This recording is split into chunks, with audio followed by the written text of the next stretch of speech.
Howdy there, folks. Welcome back to Metroid Zero Mission. So, in the previous part, we got the various suits, and fucking Super Smash Brothers. And Samus is now in her traditional orange color scheme, which is the only way to go. I don't care what anyone says, she looks best in orange, damn it. But anywho, now that we have the various suit, as well as all our other tools that we've gotten to up to this point, we can now do a much more in-depth exploration into Norfair. I mentioned a few parts back when we first had to come into Norfair that most of what we're going to be doing in Norfair are tiny little expeditions, and this is true up until this point. Now we get to explore this place in depth, and I accidentally went down when I meant to go up, so yeah. Speedrun ruined.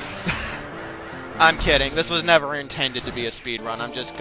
I'm playing it at a normal pace, in my opinion, but, you know, whatever. Because I fucked up, though, and went down instead of up, I could have waited till later, because we do have to come back through Norfair again. I think the part after next. But, because I want to get it now, because it's going to help, I go back up, because, well, I have that capability.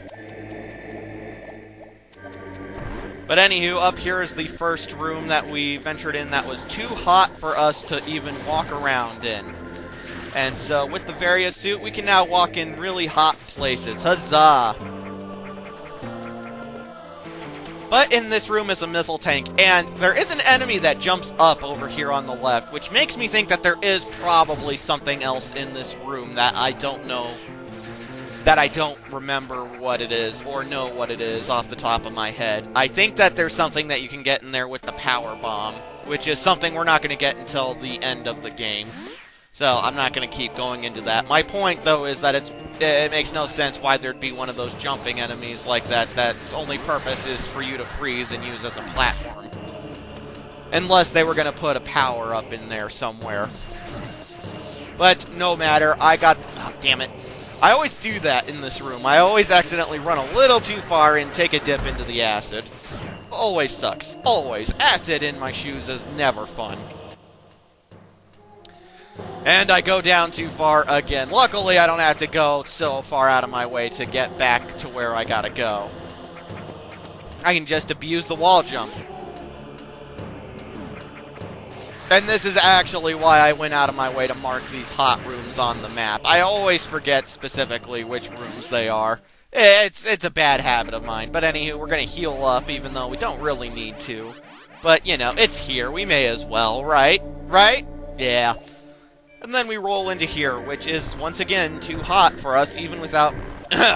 unless we have the various suit. Although I imagine if you have enough energy tanks, you can still get through here. I can't help but think that, yeah, it is more than possible to get through here without the various suit. But, you know, whatever, it doesn't matter. You do need to go out of your way to remove every single block along the ground right here, which means you're going to have to bomb a bunch of the blocks as well. Well, more specifically, you're going to have to bomb 3 of the blocks. And don't worry, the bomb... only one of the blocks comes back after so long, and it's not one that you need a bomb for, so... It's that one right there, so don't worry too much about it. But keep mashing that fire button, get the speed booster going, jump, and huzzah! And once again, spam the hell out of missiles against those big green things. They take so long to kill otherwise. They have a huge amount of health. They're really slow though, so, you know, there's that, I guess.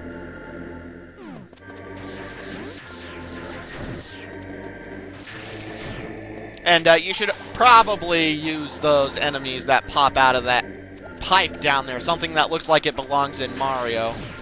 Freeze those things and use them as a platform would be my recommendation. But, you know, it's really not that hard to get through here. I love jumping around as the morph ball, for the record. It's so much fun.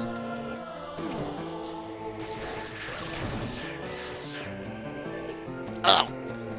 So, you saw it for a brief moment, but one of the gimmicks here in Norfair, and some other places as well, is that not all of the acid that shows up on screen is actually acid. We can actually... It's like some kind of, I don't know, hologram or something? Illusion? Mirage? I don't know how to describe it other than that, but you saw it very briefly. Yes, you can go down into that acid in the previous room, and you do need to, actually. That is the way we have to go. So, yeah, you can. Once again, green doors can only be opened with super missiles, something that we're not getting until next part. So, yeah. Can't go in there for now. As I said, though, we actually do have to come down here, so yeah.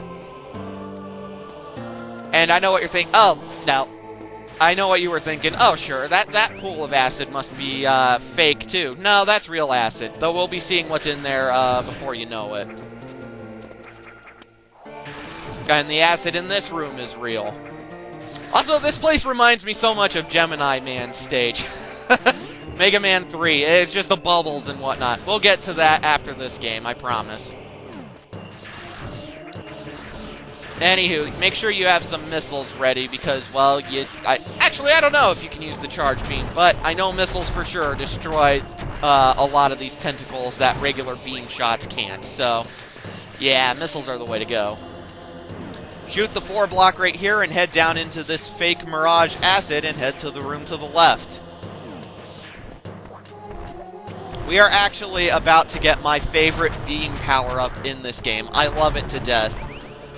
So, yeah, I'm really psyched. I love this beam power-up. It changes the game so much. But that power-up is the Wave Beam! The Wave Beam is fantastic. Not only is it more powerful than just the straight-up Ice Beam, as I mentioned, every beam power-up slightly raises the power of your beam shot, except for the very last beam power-up. But the Wave Beam's big deal is that it lets you shoot through walls. That changes stuff so much. And, oh, this is such a good demonstration right here. We can shoot through this wall to destroy this big green thing. I imagine that's the sole reason for why these walls are here. But yes, this changes stuff so much. It makes it a lot easier to find power-ups, to destroy enemies, everything. I love the Wave Beam so much. My favorite beam power-up in this game. And it is so worth it.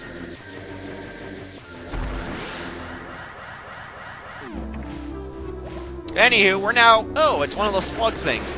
Using the Wave Beam, we can destroy that. As you can tell, the weak point is the glowy underbelly.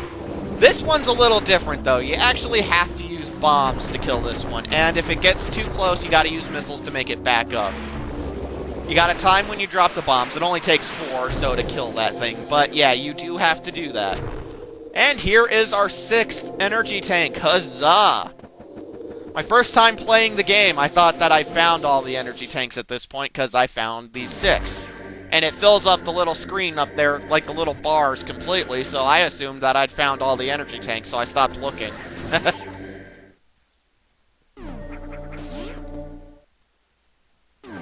Anyway, we're actually almost done in Norfair.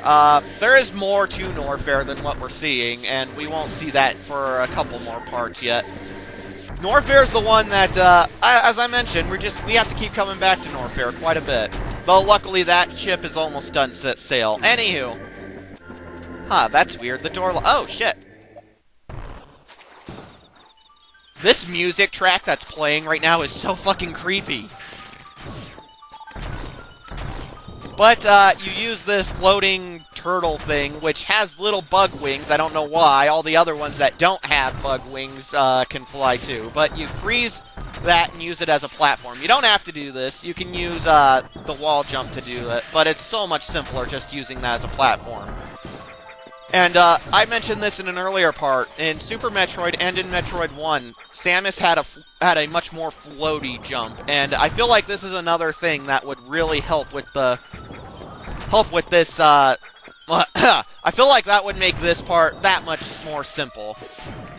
This isn't really a boss. It's really got nothing. But anyway, you keep jumping up, shooting the vine tentacle things until the thing eventually falls. And yeah, that's all there is to this. It's not really a boss, but it is some pretty awesome foreshadowing. Anyway, folks, we're going to be going into Ridley in Part 6. I'll see you then.